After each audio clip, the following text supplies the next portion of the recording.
విజయవాడలో జరిగినటువంటి వర్క్షాప్లో బాపట్ల ఎంపీ అభ్యర్థి అయినటువంటి కృష్ణప్రసాద్ గారు పాల్గొన్నారు. ఒకసారి ఆయనతో మాట్లాడి మరిన్ని విషయాలు తెలుసుకున్నారు. సార్, ఈ రోజున చంద్రబాబు నాయుడు గారు ఒక దిశానిర్దేశం చేశారు. నూతనంగా రాజకీయంలో వచ్చిన వాళ్ళు కూడా ఆయన అనుభవాన్ని మొత్తాన్ని కూడా రంగరించి కూడా పలు రకాల సూచనలు సలహాలు ఇచ్చినటువంటి పరిస్థితి. ఏం చెప్తారు? ఇప్పుడు మన ఆంధ్రప్రదేశ్ రాష్ట్ర చరిత్రలో చాలా చాలా పెద్ద క్రాస్ రోడ్స్ మీద ప్రజలందరూ కలిసి ఒక గొప్ప చరిత్రలోనే ఒక చాలా గొప్ప డిసిషన్ తీసుకోబోతున్నారు. ఇప్పటి వరకు జరిగిన ప్రణాళిక ఒకటి, ఇప్పుడు రాబోయే రోజుల్లో మనం గోల్డెన్ పీరియడ్ చూడబోతున్నాం. అక్కడేమో ఢిల్లీలో ప్రధానమంత్రి నరేంద్ర మోదీ గారు ఫిర్ ఎక్ బార్ మోదీ సర్కార్ అని అక్కడ నినాదంతో తప్పనిసరిగా మోదీ గారు అక్కడ ప్రధానమంత్రి అవుతారు.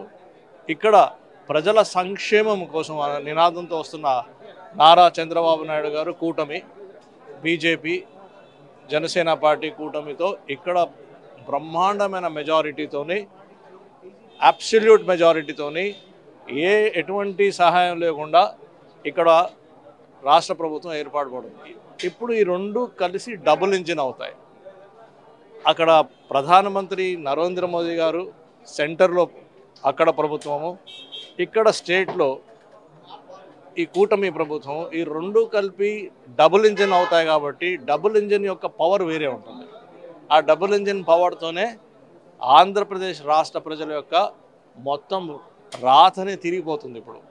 ఇప్పుడు చెప్పారు చంద్రబాబు నాయుడు గారు, ఏం చెప్పారంటే నో పావర్టీ ఆంధ్రప్రదేశ్ని తయారు చేయాలి, దారిద్ర్యం అనేది ఉండకూడదు, పావర్టీ అనేది ఉండకూడదు అని చాలా చాలా క్లియర్గా చెప్పారు.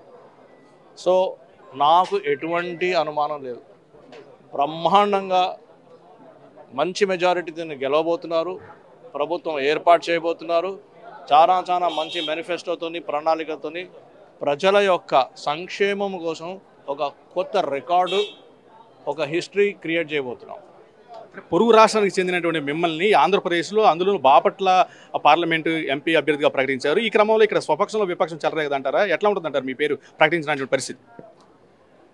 మా తండ్రి గారు రాజోలి, ఈస్ట్ గోదావరి జిల్లా, మా తల్లి గారు వడసలేరు, ఈస్ట్ గోదావరి జిల్లా. నేను నెల్లూరు జిల్లా ఎస్పీ చేశాను, గుంటూరు జిల్లా ఎస్పీ చేశాను, విజయవాడ కమిషనర్ ఆఫ్ పోలీస్ చేశాను, విశాఖపట్నం జిల్లా ఎస్పీ చేశాను, విశాఖపట్నం రేంజ్ డిఐజీ చేశాను. మీరు ఏ విధంగా నన్ను తెలంగాణ అంటే నాకు అర్థం కావట్లేదు.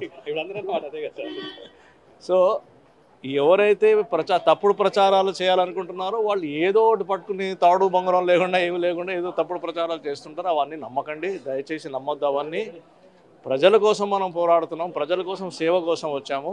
అది తూచా తప్పకుండా చేసి చూపిస్తాం. ప్రజాసేవ చేయాలన్నటువంటి లక్ష్యంతోనే ఏదైతే రాజకీయ రంగంలో రావడం జరిగింది. ఈ క్రమంలోనే బాపట్ల పార్లమెంట్ పరిధిలో నుంచి ఎంపీ పరిధిలో దిగుతున్నట్టు కూడా కృష్ణప్రసాద్ గారు చెప్తున్నటువంటి పరిస్థితి. ఈ క్రమంలో ఈరోజు జరిగినటువంటి వర్క్షాప్లో చంద్రబాబు నాయుడు గారు ఇచ్చినటువంటి ఆ సలహాలు, సూచనలు అయితే ఎంతో ప్రయోజనకరంగా ఉన్నాయని ఎంపీ అభ్యర్థి కృష్ణప్రసాద్ చెప్తున్నారు. కెమెరామెన్ ఆర్కేతో వరప్రసాద్, అమరావతి గళం, విజయవాడ నుంచి.